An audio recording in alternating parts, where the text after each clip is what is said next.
Alright, so today we're going to talk about our lenses, but I forgot the microphone, so it's going to sound a bit weird. Alright, so I love these lenses. I have a few different lenses and a few different ways of filming, but these are the Canon FDs.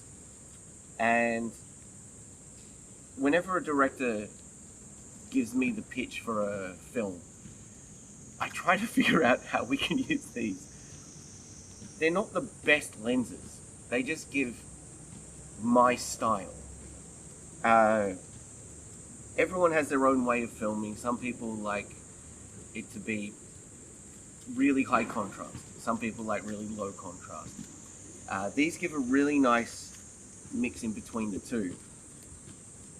I've been heavily influenced by 60s and 70s filmmaking, and this is a great way of starting along those lines. So let's just quickly go through what I've got in this little set, and then we'll talk about when to use them, when not to use them, and I've got my daughter here helping. And the limitations as well. So let's start lowest to highest. So we'll start with our 28 millimeter 2.8. Next is the 50 1.8 and a 50 1.4. I'm not a fan of the 1.4.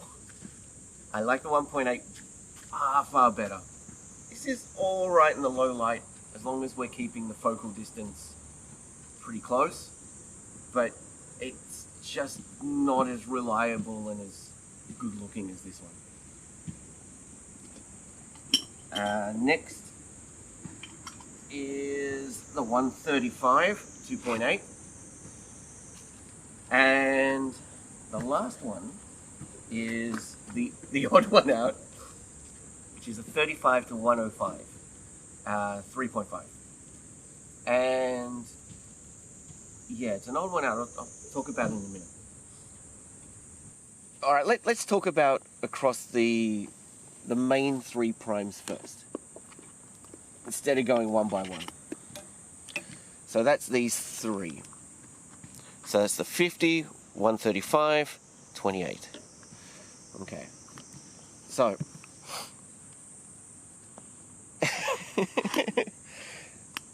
she's still helping. So in terms of narrative work, as long as your project is quite grounded, and we're talking about maybe a drama, a human interest story, these give such a nice, natural, warm, soft tone to them. Warm is not in color.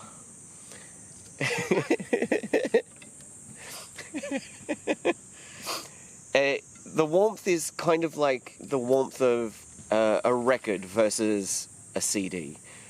You know, the warmth of a Laserdisc as opposed to Blu-ray.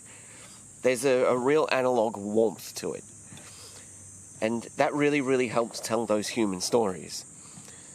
And across the board, they hold up really well in terms of contrast, in terms of general image quality. They give a wonderful halation to them, and there's a bit of blooming as well, which is really, really nice. Without going holodeck, crappy pro mist filter look. So if I'm going to start filming a commercial for Nissan, for example, I'm not using these. If I'm going to start doing a sports film, I may not use these either. And the reason is, for the commercial, you want it to be far more clinical. It needs to play everywhere. It needs to be on TV, wedged in amongst everything else, and it has to have a very standardized look. Almost certainly that's what the director wants as well. With the sports stuff, these are fine, but it's the usability. So they're a lot heavier, they're a lot bigger, and they're fine, you can do it. But to get them on a rig that would be usable is a lot harder. You can do it, but it's harder. I'd probably find an excuse to use them, but they're harder to use. Now, if we look at our odd one out, which is the zoom, and that's the 35 to 105. It's not the lens that I reach for often. And the reason is, it's really flat. The colors are flat, nothing really pops. And even in the color grading, it's very, very hard to get that look. It's very useful under some circumstances in narrative. For example, if we have a Western, this gives a really good Western look where everything's kind of washed out and flat looking. So it can be really useful for narrative in some circumstances. What it's mostly used for is documentary work.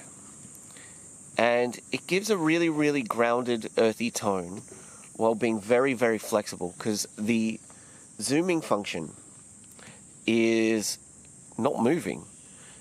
So the lens doesn't actually move. The focus ring does move in and out.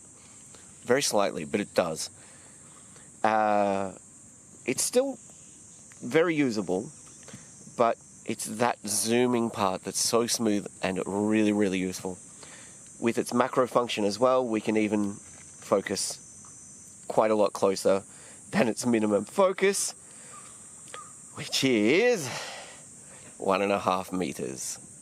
That's its minimum focus, and yeah, that's anamorphic territory there. So using this macro, we can get usable closer focus. For interviews, I'd use the others, but for on-the-ground stuff, this is very, very useful, very nice looking without being spectacular. When we look at these lenses, is the examples are a bit iffy. She's still helping. The examples aren't bad. They're just not in productions. We don't really get to see them in use. And that's what I'm going to talk about right now. So we can put these on pretty much any camera and get really, really nice, very usable images. But when it's in production, then it's a lot harder to judge. So obviously I've put these focus rings on here, and they're not very good. These are the Tilta rubber ones, and they slip. They slip all the time. So I really want something a bit better than this, because they suck. We end up not using these. We just strap an extra focus ring around it so we can use them. They suck. Don't get them. Now, you've probably noticed this Samyang. I hate Samyang. The image is it's shit. The build quality is worse than the image quality. They suck. So the reason it's in here is this is a 14mm, and the widest I have at the moment in my FDs is a 28. So if I need a really, really long, really, really short lens, then this is what I use. It's used very sparingly, and I hate using it, but it's there because it fills the gap. I've bought two 17mm in the FDs, and I've had to sell them on because they're just not good enough. I really need a good example of that 17 to put in here.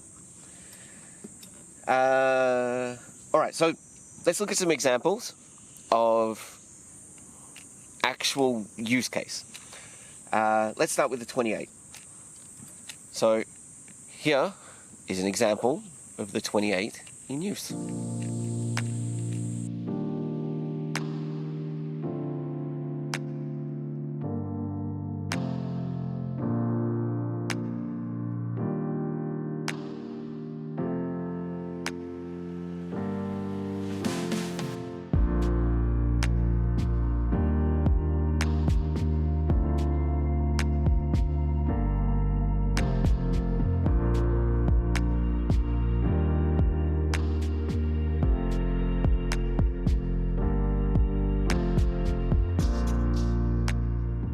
Now here's an example of the 51.8 in use.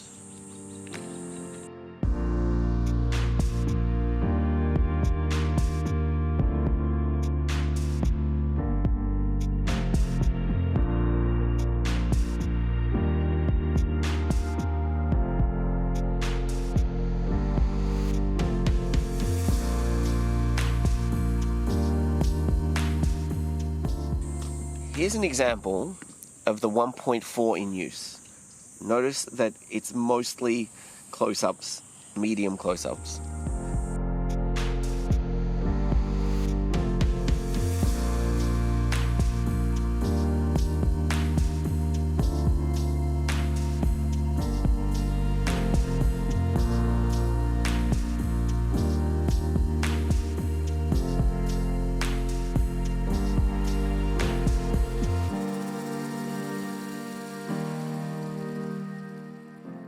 Here's an example of the 135 in use.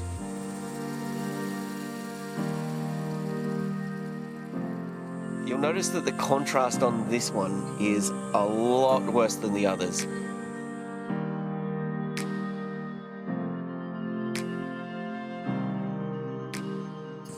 If that goes anywhere near the sun, it's awful. I had a mini rage when I saw this in post because I had to match it with the other stuff, and it's not great. Now I don't have too many examples of the 135. The 35 to 105. I don't do too many docos, but if you understand the limitations of your equipment, you can make some very, very, very striking images by using these sorts of things. Alright, so there you go. That's how I use the FDs. They're not the be-all and end-all of anything by any means, but they are really good. I really, really enjoy using them. The crew doesn't always like using them because, well, they're stills lenses, but when you see the result, I mean, it's either these or the K35s, and I could spend more to get some of the more holy grail FDs, but like if I was spending that money, there's a lot of other lenses I'd prefer to be getting. You know, you'd be looking at maybe some rehoused other classics, or hell, you might even be looking into some half decent anamorphics or something at that price. But all of these lenses here didn't cost that much, and over the years I've accumulated really good specimens of each one of these lenses. So in productions, they just look fantastic. The usability does suffer, but that's just the way it is. So without rehousing every single one of them, which is going to cost about like nanamaya, it's like 70,000 yen. That's I don't know, it doesn't justify it for these lenses. Maybe if I could get it for like 30,000 or something, I'd consider it, but they do the job. And they do the job really well in terms of looks. It's just the handling, that's all. So, thank you to my daughter for helping. And yeah, that's another rambling. See ya.